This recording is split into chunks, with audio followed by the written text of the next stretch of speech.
Welcome, everybody, to another deep dive into, well, I guess you could say pretty much everything.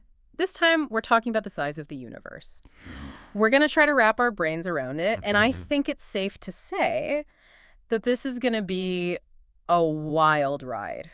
I mean, It really is. just the little bit we've watched so far in this Science Time video is blowing my mind. Yeah, for sure. They said driving to the moon at like 100 kilometers an hour Yeah. would take like 160 days. That's a long road trip. By more than 5 months. I think I'd need to pack some extra snacks for that one. Yeah, right. And that's just the moon. Exactly. We're talking about distances that are way beyond But anything we experience in our daily lives. it's like our usual ways of measuring distance just kind of break down Yeah. when you start talking about the universe. I mean, it's like trying to measure the Pacific Ocean with a teaspoon. Yeah, it's a whole different ballgame, isn't it? And I think that's what makes this so fascinating. It really forces you to kind of rethink your whole perspective on things. Like when you see that pale blue dot image of Earth, you know, the one. Oh, yeah. The one Voyager took, right? Yeah, Voyager 1. I mean, Very powerful stuff. it really hits you just how small and fragile our planet is in the grand scheme of things. And Carl Sagan's words about it, they really add another layer to that, you know? He talked about how from that distance, I know. Earth is just a tiny speck, and how crucial it is for us to cherish our home. It's a real wake-up call. It's definitely And it right. makes you realize just how important it is to take care of this pale blue dot of ours. Absolutely. Because it's the only one we've got. Right. Okay, so we've got Earth, our home base. But what about the rest of our solar system? Well, let's think about the sun for a second. It's 150 million kilometers away, Well, that's a big number. and if you hopped on a jet plane, it would take you about 19 years to reach it. 19 years. No in-flight movies for me on that flight. Better bring a good book, or a few thousand.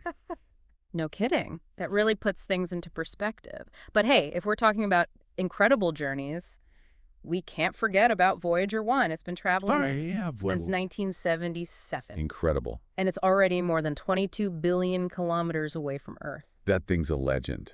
It just keeps going and going. I know, it's like the Energizer Bunny of space probes. And it really shows you how vast and empty space is, even just within our own solar system. Yeah, I mean, if it takes Voyager 1 that long to travel that far, what are the chances of us, humans, actually reaching another star system?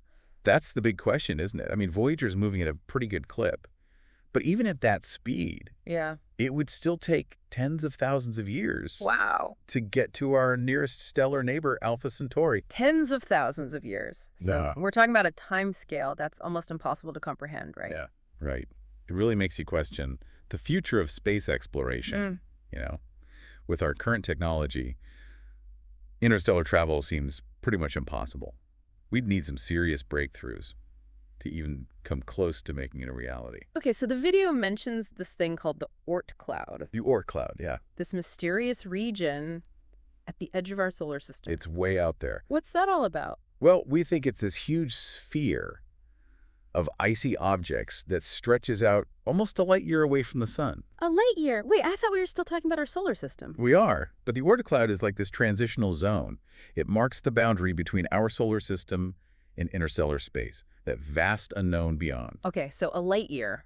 That's a distance I can barely wrap my head around. It's a mind-boggling concept, right? Right. It's how far light travels in 1 year, which translates to trillions and trillions of kilometers. Trillions of kilometers, and that's just one light year.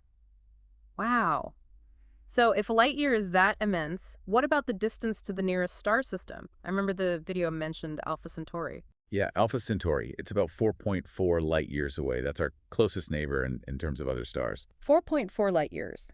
So using our earlier Voyager example, it would take Voyager 1 how long to get there? Let's see, over 70,000 years, even at its current speed. 70,000 years? That's mind-blowing. That's longer than the entire history of human civilization. It really puts things into perspective, doesn't it? It sure does. It seems like even getting to the next star system is a challenge beyond anything we can currently imagine.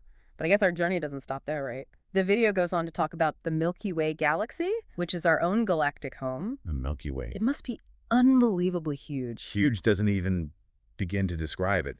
It's a spiral galaxy that's about 100,000 light years across.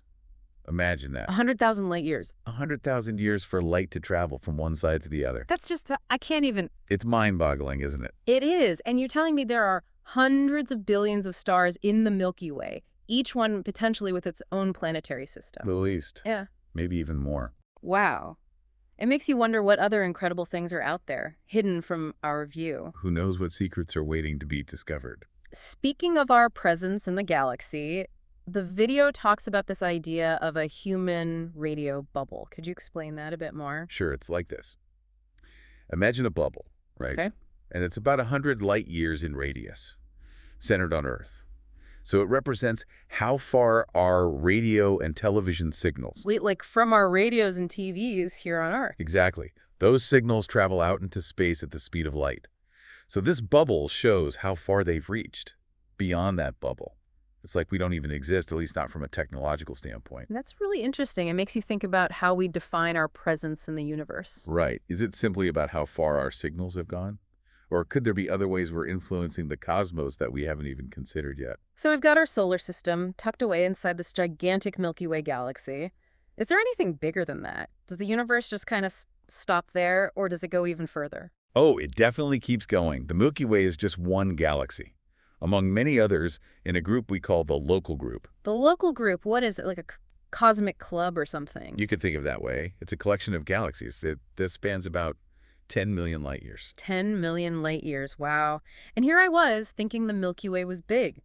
So our galaxy has some neighbors out there. It does. What's the neighborhood like? Is it crowded?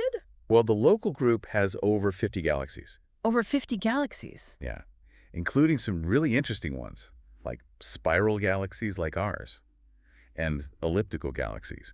Even irregular galaxies that are kind of hard to classify. It's a pretty diverse mix. 50 galaxies, and that's just our local group. I feel like we're zooming out further and further, and it just keeps getting bigger and bigger.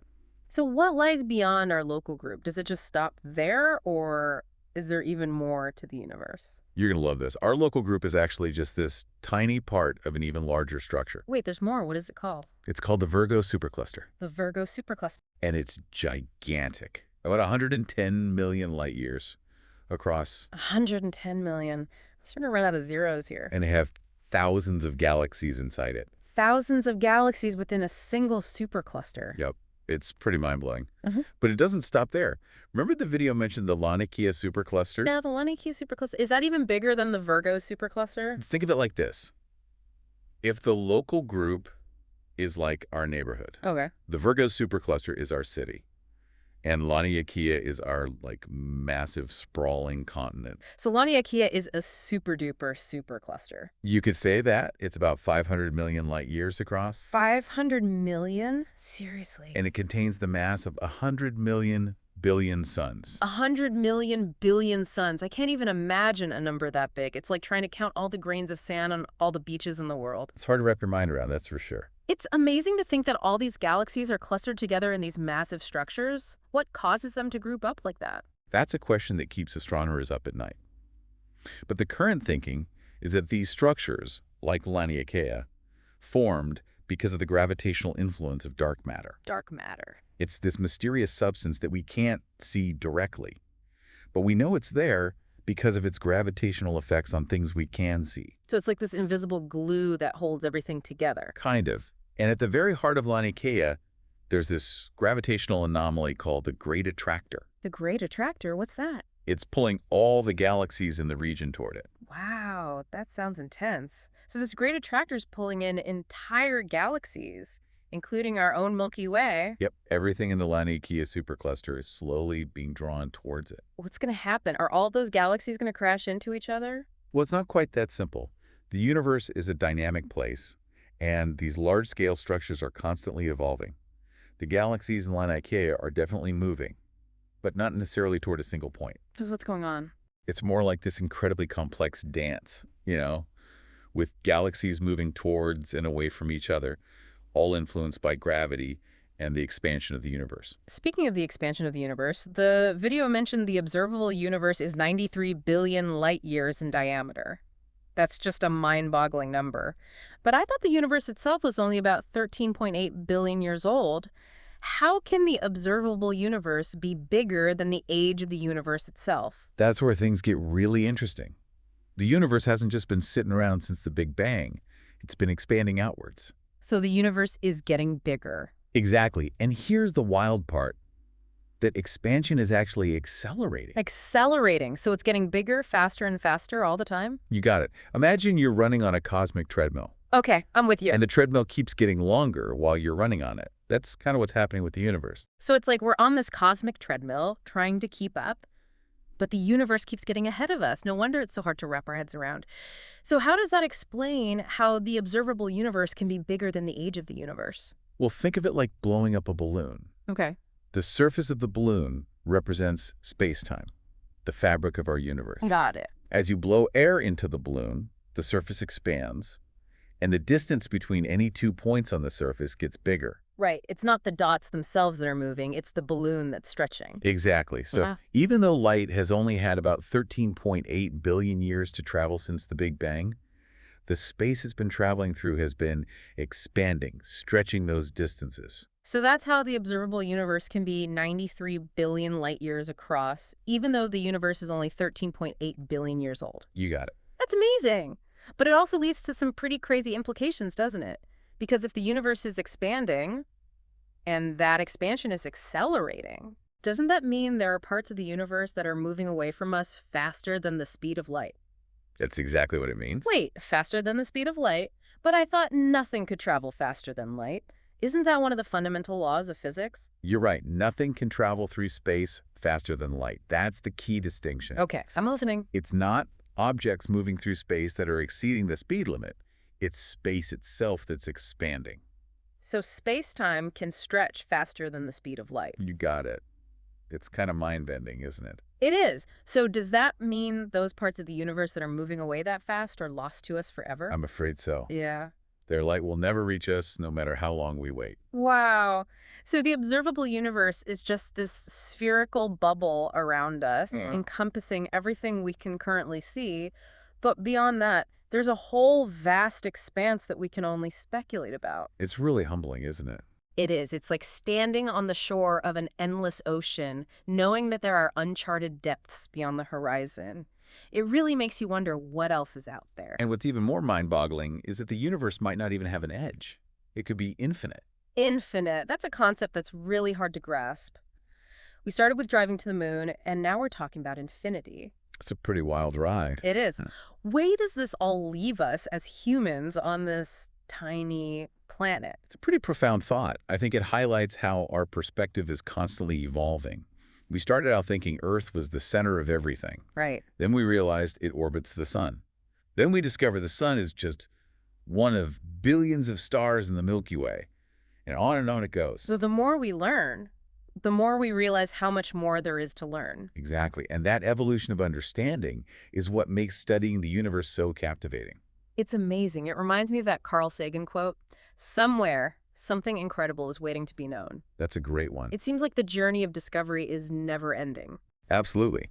And it underscores the importance of curiosity and exploration. The universe is full of mysteries, and it's up to us to keep asking questions and seeking answers. This has been an incredible journey so far, and I think our listeners are going to have a lot to ponder after this deep dive. Do you have any final thoughts you'd like to leave them with? Let me think.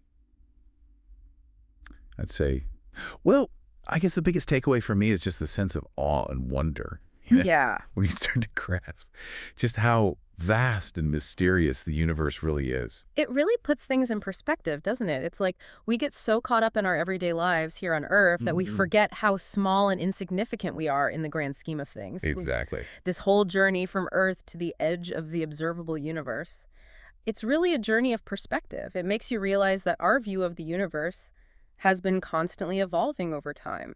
We used to think the Earth was the center of everything. Right. Then we discovered that it revolves around the sun. Then we found out that the sun is just one star among billions in the Milky Way.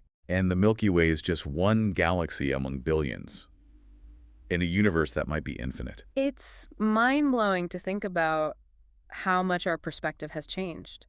And it's still changing as we continue to learn more and more. And that's what's so exciting about studying the universe. There's always something new to discover, always another layer to peel back. I know. And who knows what incredible discoveries await us in the future. I mean, if the universe is truly infinite, the possibilities are literally endless. It's kind of overwhelming, isn't it? But also incredibly inspiring. Yeah. It reminds me of that Carl Sagan quote, "Somewhere, something incredible is waiting to be known." That's a good one. I think this deep dive has done exactly what we hoped it would, spark curiosity and inspire our listeners to explore the universe even further. I hope so. That's the goal. Do you have any final thoughts you'd like to share? You know, whenever I look up at the night sky, I can't help but feel a sense of wonder and just a deep appreciation for the beauty and the mystery of it all. It's a good reminder that there's so much more out there than just our little corner of the universe. Right, and it makes you realize how much we still have to learn. Well said. I think that's a perfect note to end on. Yeah. So to all our listeners out there, keep exploring. Keep asking questions and never stop being curious about the universe and our place in it. Because the journey of discovery is truly its own reward. Thanks for joining us on this incredible adventure through the cosmos. Yeah, I think that the thing that really strikes me is just how much we don't know. I know, right? It feels like we've just barely scratched the surface Yeah. when it comes to understanding the vastness, Yeah. the complexity of the universe. It's like we've opened this one tiny little window and we're getting this glimpse of this incredible view, but we know there's so much more out there that we can't even see yet. I think that's what makes it so exciting, though. Yeah, it's definitely humbling. It is humbling, isn't it? It's like a reality check. It reminds you that we're not the center of the universe. Right. Not even close. Not even close. Yeah. I mean, think about it. We used to think that Earth was the center of everything, Right. that the sun revolved around us. It seems so silly now, right? It does. And then we discovered that we're just this tiny planet orbiting an ordinary star in a galaxy full of billions of other stars. And that galaxy is just one of billions Yeah. in a universe that might be infinite. It really makes you appreciate just how far we've come in our understanding of the cosmos. And how much more we still have to learn. Exactly. Who knows what amazing discoveries are waiting for us out there? It's exciting to think about, isn't it? It really is. And I think this deep dive has done a great job of capturing that sense of excitement. I hope so. It's sparked curiosity, it's made us think about things in new ways, and I hope it's inspired our listeners to keep exploring the universe and all its wonders. That's the goal. Yeah, so to everyone out there listening, keep looking up at the stars, keep asking questions, and never lose that sense of wonder. I love that. Because the universe is full of incredible things waiting to be discovered. Absolutely. Thanks for joining us on this amazing journey, and until next time, keep exploring.